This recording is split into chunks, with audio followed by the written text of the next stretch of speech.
Ky është Tani. Ai është braktisur nga Spitali i Durrësit me anë të një ambulance në portin e peshkimit. U tha se ka ndruar jetë. Në fakt, jo.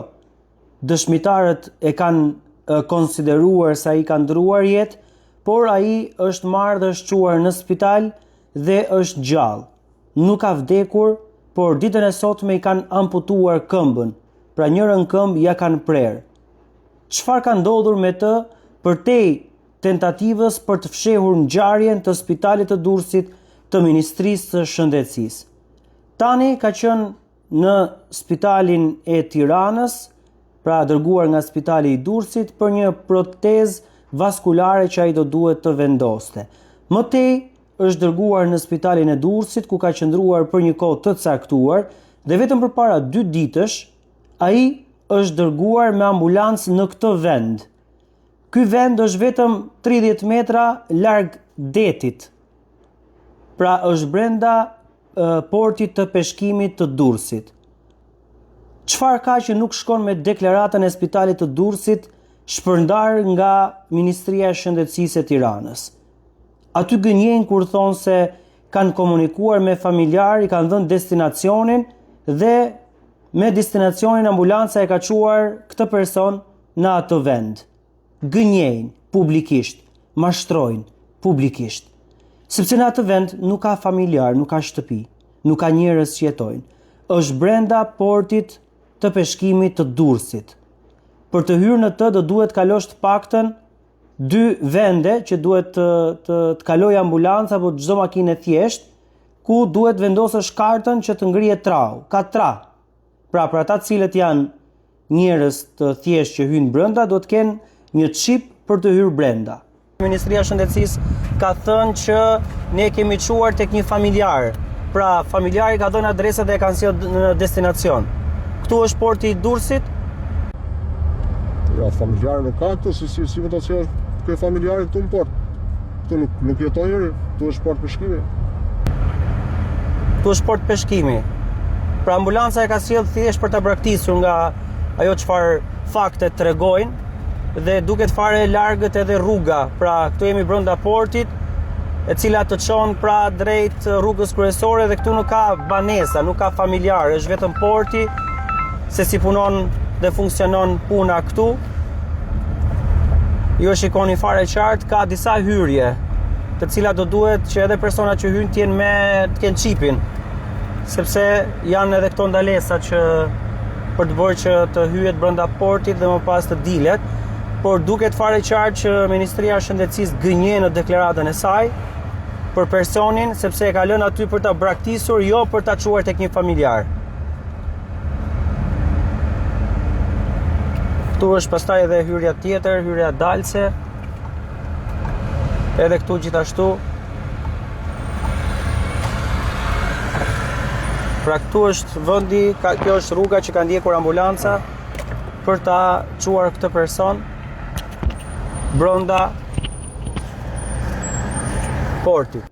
Ambulanca ka hyrë dhe e ka çuar këtë person, pra Tani, në atë vend dhe e ka lënë, e ka braktisur. Për fat ka pasur njerëz të cilët e kanë parë situatën dhe jo vetëm kaq, por kanë qenë edhe dëshmitar të asaj që ka kaluar Tani për gati 2 ditë. Do të ndjekim tani një dëshmi, një person i cili nuk kërkon të identifikohet, kërkon të ruaj anonimatin, por që ka qenë prezent dhe dëshmitar i situatës që ka kaluar Artani. Çfarë ka ndodhur me Artanin, ose siç i thoni ju, Tani? Po shkosha për ke porti peshkimit dhe e gjeta e pam aty më shtri.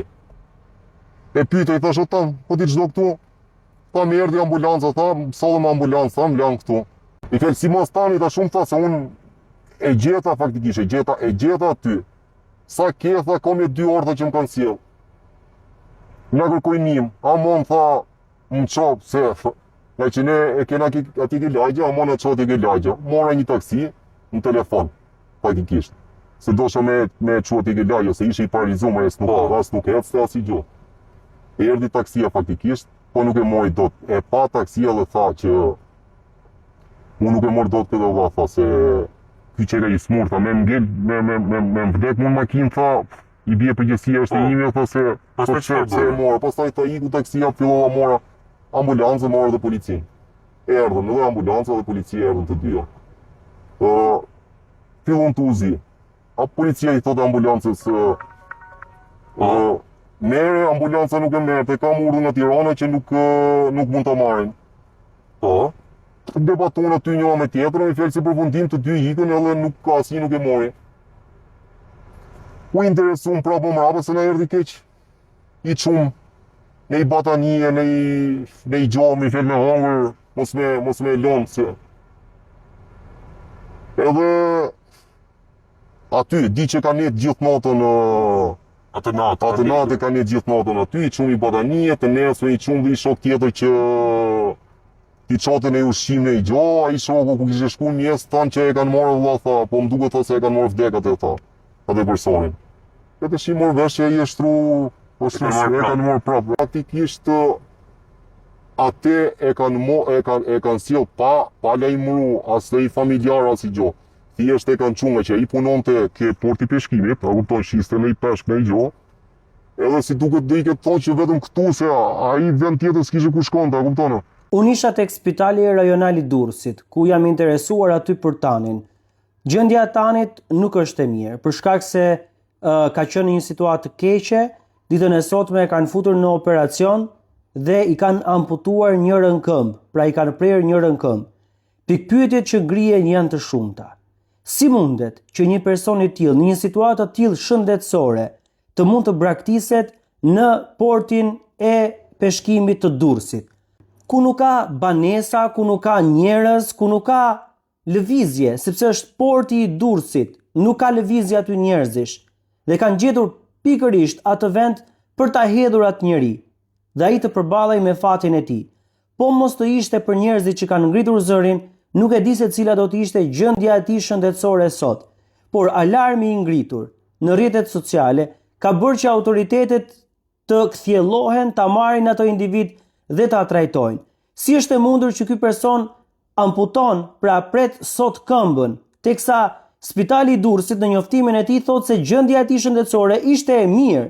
Si është e mundur që ambulanca e cila shkoi pasi u njoftua nga qytetarët, pasi u la ai person aty, pra 2 ditë më parë, nuk e mori, por tha që parametrat e tij jetësor janë të mirë. Si mundet që pasi këtij personi janë bërë diagnostikime të tjera, është vendosur amputimi i njërës prej këmbëve të tij?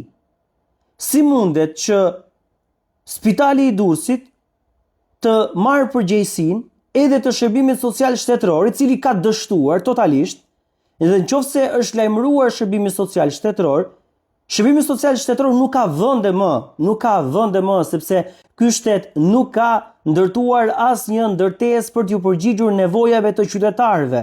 Zero. Dhe ato vende që janë të mbi ngarkuara. Duhet të gjesh mik të fortë për të futur një familjar tëndin në ato ndërtesa, në ato banesa të shërbimit social shtetëror. Por, si mundet një person të lihet ashtu në mes të portit peshkimit? Pse gënjen Ministria e Shëndetësisë dhe Spitali Rajonal i Durrësit kur thonë se e kemi lënë tek familjari? Po aty nuk ka ndërtesa, nuk ka shtëpi, si u la i person tek familjari? Pse gënjejnë në të tillë formë?